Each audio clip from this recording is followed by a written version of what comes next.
les archives départementales. Il pleuvait et il faisait super froid. Je me demandais qui m'avait envoyé à ce moment-là.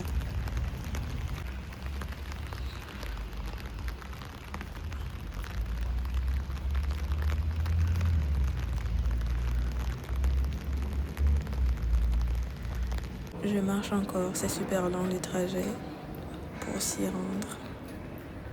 En une dizaine de minutes à pied. Là, je suis à l'intérieur, je vais déposer mon sac et mon manteau avant d'aller en salle de lecture.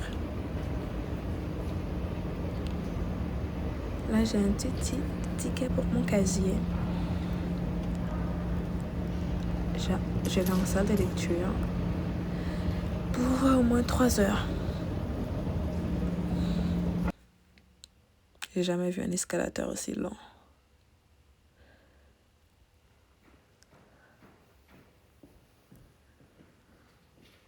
Là, on est à l'intérieur. Je trouve que c'est toujours très magnifique et lumineux.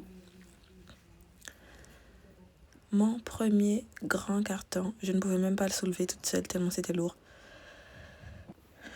Plein de livres et de prédications, etc.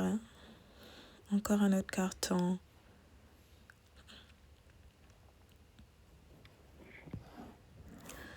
Je découvrais le carton ce jour-là parce que je travaille sur des archives qui ne sont pas encore classées. J'ai donc reçu une autorisation particulière pour pouvoir y accéder parce que le public ne peut pas encore consulter ces archives parce que ce n'est pas encore classé. Et c'était en plein dans mon sujet. Je m'étais dit, j'envoie un mail à la directrice, on ne sait jamais. Eh bien, elle m'a répondu plutôt rapidement et elle m'a donné l'autorisation de consulter les archives pour mon mémoire. Et je suis super reconnaissante d'avoir eu cette autorisation parce que j'ai des sources vraiment premières que personne n'a jamais consultées. Je suis la première et que puis-je demander de plus?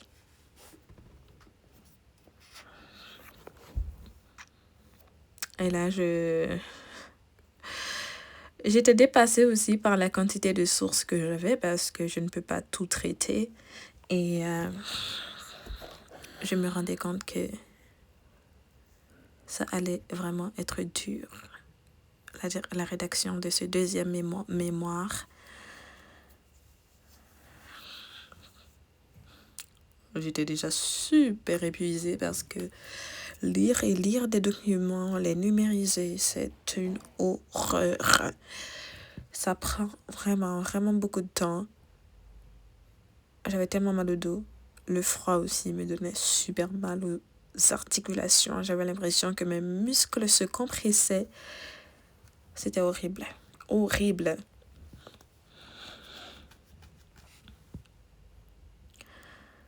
Ouais. Moment de déni. Qui m'a envoyé. Pourquoi j'ai choisi ce sujet? Pourquoi est-ce qu'il faut que je choisisse des choses sur lesquelles personne n'a jamais travaillé? Mais bien, on peut dire qu'il y a de l'honneur à travailler sur des choses qui n'ont jamais été touchées avant nous, mais c'est tellement plus de travail. C'est la deuxième fois que je vais rédiger un mémoire. Ce sera beaucoup plus simple qu'avant, parce que j'ai déjà une première expérience. Mais le sujet est tout aussi difficile. Là, je choisissais des documents que j'allais numériser parce que même si tout est intéressant, je ne peux pas tout utiliser. Je dois choisir tout ce qui est dans mon contexte précis. Là, on va vers la machine pour numériser. C'est plutôt rapide et simple. Il faut une clé USB. Pas besoin de se connecter, juste la clé USB numérisée et on a le document directement numérisé sur sa clé en PDF. Donc c'est beaucoup plus, c'est plus simple. parce qu'on n'a pas à galérer avec des photos. Je suis contente qu'on ait ça aux archives départementales de l'Hérault.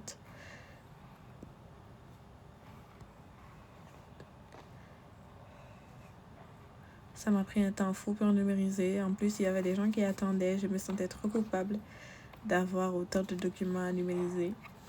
Il y a une petite mamie qui est venue me voir à plusieurs reprises parce qu'elle voulait numériser des documents. Bon, je l'ai laissé passer. Ensuite, j'ai numérisé. Mais bon, c'est dommage qu'il n'y ait qu'un seul ordinateur et une seule caméra pour numériser. Parce que sinon, il faut faire la queue et c'est interminable. Et moi, j'ai des centaines et des centaines de pages à numériser. Mais il faut que je laisse les autres aussi en profiter.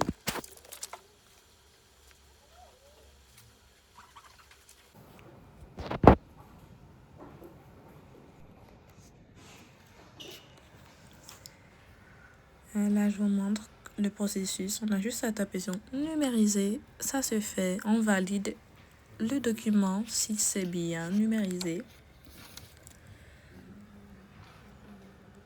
Voilà, on valide l'image.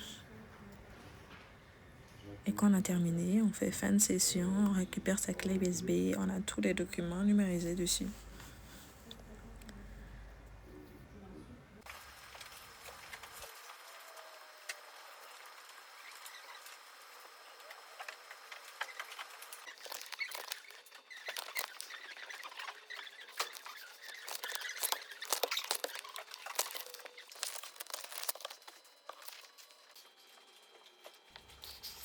Là, j'avais terminé de numériser tout ce dont j'avais besoin pour ce jour.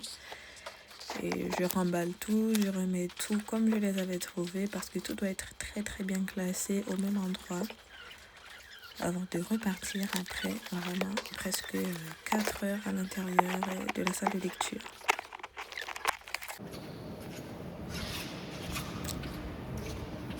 Là, je vais récupérer mon sac, mon manteau, mon écharpe. Parce qu'on n'a pas le droit en fait d'aller en salle de lecture avec une veste, des affaires. On peut prendre son ordinateur, de quoi noter, etc. Mais on ne peut pas monter avec un sac à l'intérieur. Il y a des sacs en plastique à disposition pour mettre son ordinateur, sa tablette ou que sais-je d'autre. On aura besoin. Et c'était plutôt vide. Il y avait vraiment beaucoup de pluie ce jour-là. Et donc, pour récupérer ses affaires, on ouvre cette petite fenêtre. On sonne et quelqu'un vient nous donner notre sac.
En sortant, il pleuvait encore. Il a plu toute la journée. Je ne comprends pas cette ville. Il pleut constamment ces derniers jours. Merci d'avoir regardé cette vidéo. Ça s'arrête là pour aujourd'hui. Je serai bientôt de retour aux archives parce que je n'ai pas terminé. À bientôt.